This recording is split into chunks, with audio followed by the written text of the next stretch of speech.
One of the main features on the upper part of a face, or perhaps the only feature on the upper part of a face, are our eyebrows. In both males and females, eyebrows matter.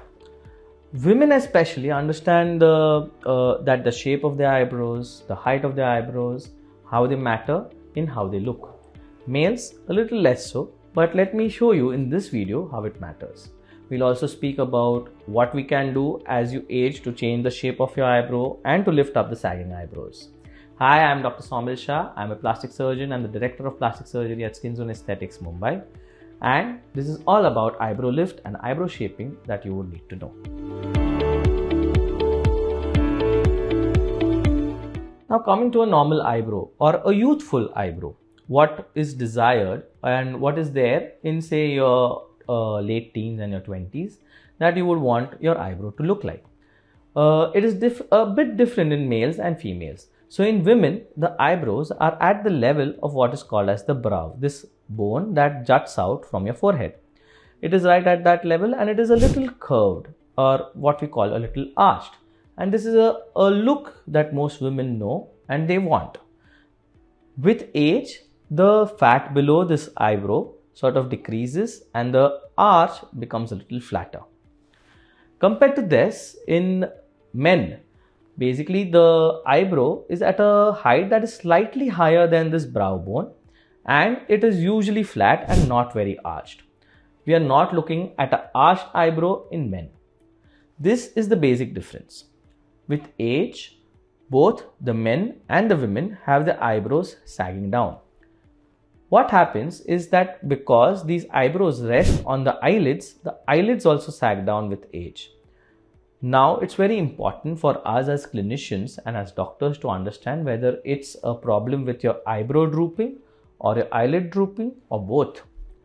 Because with age, sometimes the eyelids start coming in front of your eyes and we want to sort of do a minor procedure where we remove the eyelids and it stops coming in front of your eyes. But if it's because of a sagging eyebrow that is more of an issue, we need to lift your eyebrow rather than your eyelid. So these are the things that we assess during a consultation as to what exactly is the matter and how it can be corrected.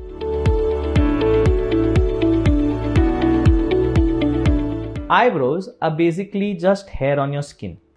So when we're looking to change the shape of your eyebrows or lift your eyebrows, we are looking to move your skin. Now, as we know, what Botox affects are the muscles that are attached right under your skin.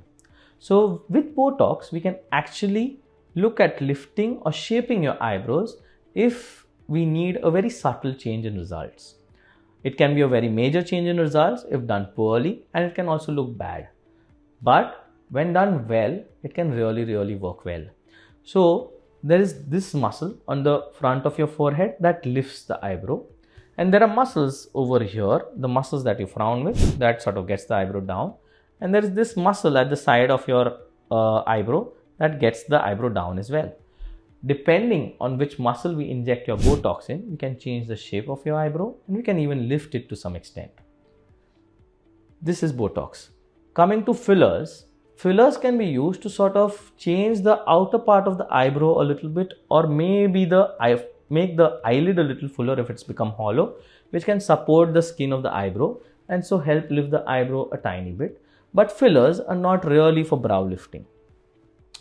The third non-surgical thing that we can use are threads. With threads, we can sort of go through the scalp, put in threads, and depending on what shape we want and where we want the lift, we can put in the threads and lift your eyebrows up. This is a very common method that we use. Again, all of these non-surgical methods are temporary and you need to get them done again after a few months or maybe a year or so. These will give you results, good results, especially if you are in the early stages of aging. However, if you want more dramatic results or if you have very heavy skin that does not lift much, or if you are a much older patient who is looking for a longer result, then you need what is called as a brow lift surgery.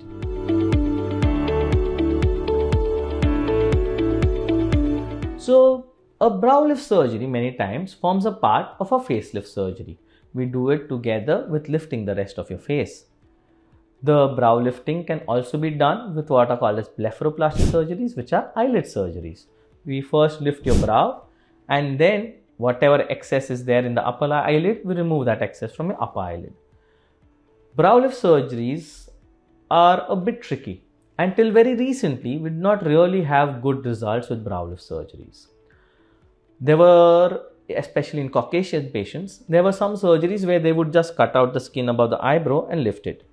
But in patients of our color and in darker patients, it would leave a really bad scar over there, which would look quite ugly, and so that was not an option for us. Then came the period where everybody started doing what is called as the endoscopic brow lift through the scalp. So they would put an endoscope, lift the eyebrow, they would sort of decrease the muscle on that pulls the eyebrow down, and this is what is called as the endoscopic brow lift. Very recently, we have now started doing what is called as the gliding brow lift. Here, this is giving quite a good result. It is a simple procedure, much simpler than an endoscopic brow lift, does not require expensive equipment, and so the cost of surgery has come down, and it has given results that are sometimes even better than the endoscopic brow lift. So that is how we do it. We basically sort of make tiny cuts in your hairline so it won't be visible. We come down, lift the entire brow up. You will have a few stitches over there that are there for 48 hours, and then we remove them. It does not really leave a visible mark, but we can actually adjust the eyebrow to the extent and to the amount that we need to. We can remove, if there is a lot of excess skin, we can also remove this excess skin, and this scar will be hidden in your hairline, which is not really visible, especially in women because they don't have these receding hairlines that males do. So basically that is what the surgery of brow lift entails. It does not have a lot of downtime, maybe of 5 days to 1 week, where you'll have a little bit of swelling on your forehead or maybe on your upper eyelids. There's no special care that you need to take for this. You will need to visit us maybe twice after the surgery, and the results usually last for anywhere between 3 years to 10 years, depending on how the brow lift has been done. So that is all about the brow lift that you need to know. If you have any other queries or any other questions about how it is done, what it is for, you can drop it in the comments below and we'll try to answer them. Or you can give us a call, visit our website, or drop in, and we'll be glad to help you.